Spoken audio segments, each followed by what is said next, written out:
Hey guys, welcome back to my channel. Today we are doing another episode of Cooking with TK, which I have not done in so long, so I'm super excited. If you saw my recent video on my fitness update, I'm going to try going gluten-free, so today we are making gluten-free cookies. I've never even tried a gluten-free cookie before, so I'm not totally sure how this is gonna end up. I feel like it's gonna basically taste like a normal cookie, but we'll see. But first we are going to go to Whole Foods so that I can get some gluten-free flour options. And before that, I'm going to go to the gym. So let's go. This is the gym fit for the day. I just got this new sports bra from Forever 21 and it's actually really good quality. I really like it. I love that it's just like plain white. It's exactly what I wanted. And then I'm wearing these like khaki flex leggings from Gymshark. And we made it to Whole Foods.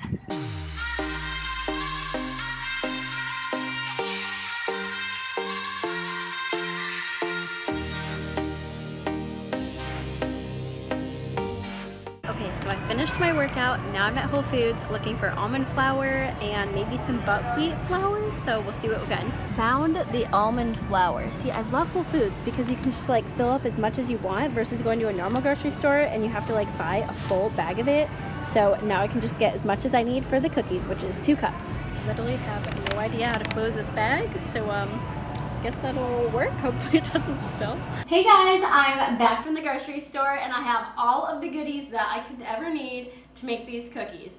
And I'm very glad that Whole Foods switched over to these paper bags instead of the plastic for all the individual flours and like nuts and stuff. I think that's totally awesome. I am using this recipe off of this food blog that I totally love. It is my ultimate favorite. It's called Gimme Some Oven, and also kind of combining it with Sarah's Day recipe for like her gluten-free, soy-free, flour-free, all that kind of jazz kind of cookies. So I'm kind of like combining the two and seeing where it takes me. So I got all of the different flours that I need, and the almond flour, do you see this? It's like leaking through the bag. Is that like normal? Is that how almond flour works? See, I know nothing about being gluten-free, so this is definitely going to be interesting. I heard that almond flour is really thick though, so I got this like buckwheat to mix it with, but they didn't have buckwheat flour. They only had buckwheat as like the whole grain, so I'm actually gonna try and put this in the blender and see if I can make it into flour. Okay, got out the blender and I made sure to get enough buckwheat so that it could actually reach out to the bottom part of the blender because I don't have a food processor. So I figured that might be an issue, so I tried to get more. Oh yeah, that's definitely plenty. And also apologies for it being a little bit dark in here. I do have an overhead light in this kitchen, but with video, it just like completely like puts me in a shadow and makes the background all washed out. It looks really bad, so, ooh, oven's done. All right, usually this blender hates me, so let's see if it'll click. Nope, of course not. Okay, it's fine, we got it. Looking good. All right, we got buckwheat flour. So following the Give Me Some Oven recipe, we're gonna start off with 1 egg. And if you wanna make these vegan, super easy. You just make a flax egg, what I've heard of. I have no idea how that tastes though. Let me know.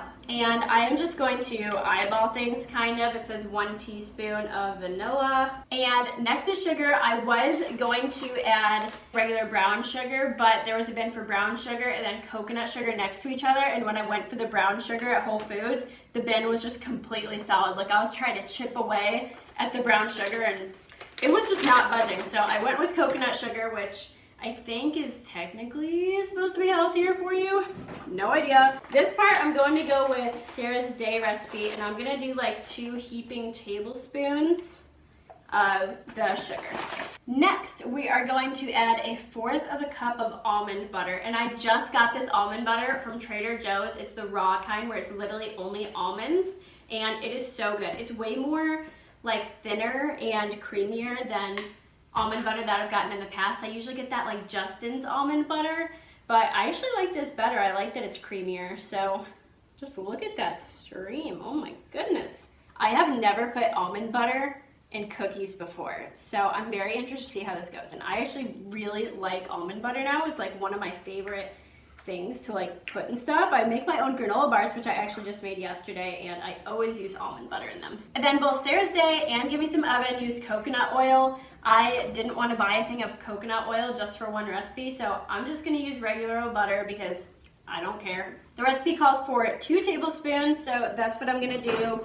And it's supposed to be slightly softened. So I am just gonna put it in the microwave just for a couple seconds. It's already pretty soft because it was just in the fridge, not in the freezer, but just in case to make it a little bit easier. Okay, it got a little bit melted, but oh well. You know, in Sarah's Day recipe, it was all melted, so you know, it's fine. We'll make do. All right, so we got all of the wet ingredients together now. Just gonna mix this all up. Okay, now it's time for the flour. This is what I've been most excited about. This is what makes it gluten-free. So we're gonna add, it calls for 2 cups of almond flour. So I think I'm gonna do like 1.25 cups of almond flour and then 3/4 of buckwheat flour. It smells very grainy. It kind of smells like quinoa. I've never tried buckwheat before. So hopefully this tastes good. Okay, there's literally the tiniest bit left, so I'm just throwing it all in because I have no idea what the heck I will use buckwheat for besides these cookies. And not in the recipe, but I'm just gonna throw in a little dash of cinnamon because I love cinnamon in my cookies. And then we need 1/2 teaspoon of baking soda. And then, since I only did 2 tablespoons of the sugar, I'm gonna drizzle in some honey.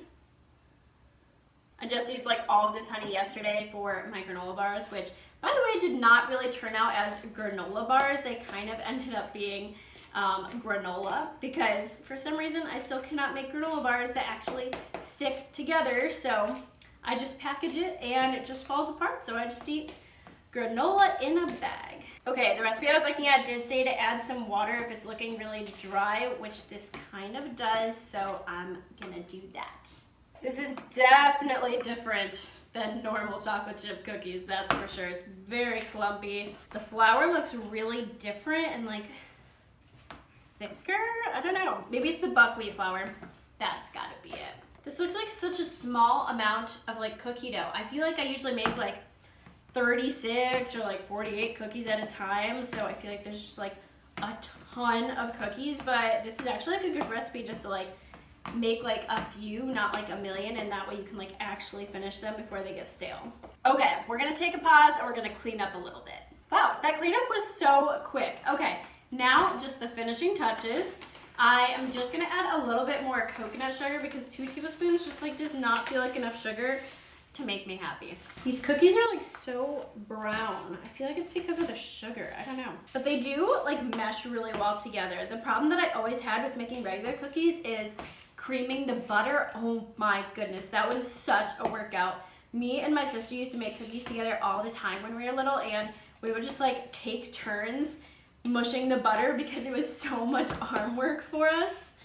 And that was what I looked forward to least in having chocolate chip cookies made. Now we're gonna add the chocolate chips finally. You can totally use a dairy-free option for this, but I have so many chocolate chips in my pantry, I just need to finish them.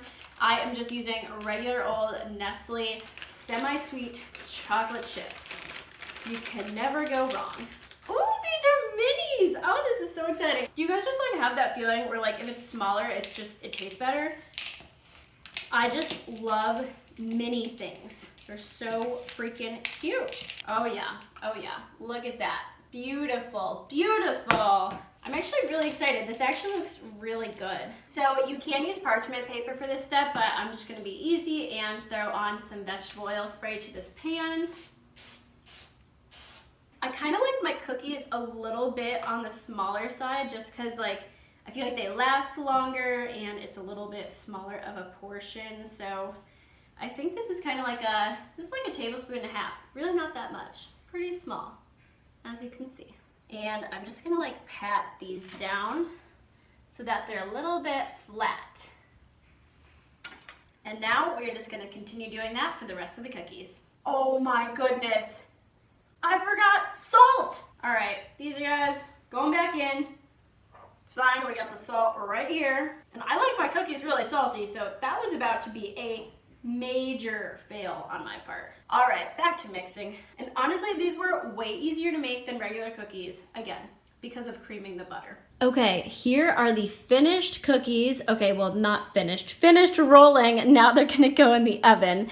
So some of the sides like cracked a little bit, and actually some of the chocolate chips like fell out. I've never even like seen a cookie do that before, but as you can see, they are very brown, and you can see the spots where I definitely did not blend that flour enough, but it's okay. I'm sure it'll turn out fine. Oh my goodness, these smell so freaking good. They definitely looked a little bit like cracked. Okay, they look a lot cracked and definitely different from normal chocolate chip cookies, but they smell amazing, so I'm sure they taste amazing too.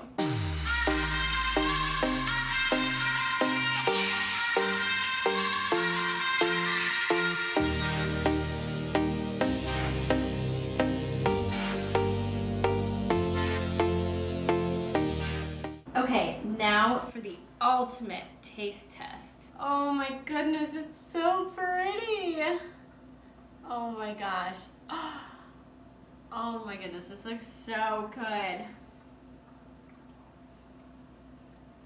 These are really good.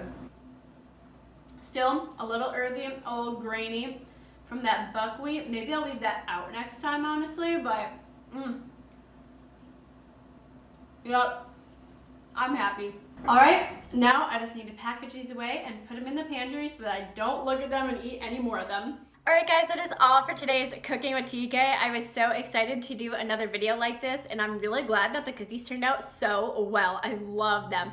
I will make sure to link down below the 2 recipes that I was basing my recipe off of. And of course, make sure you click subscribe down below and like this video if you enjoyed it. And of course, no Teresa video would be complete without showing you how freaking cute my cats are. Say goodbye, guys.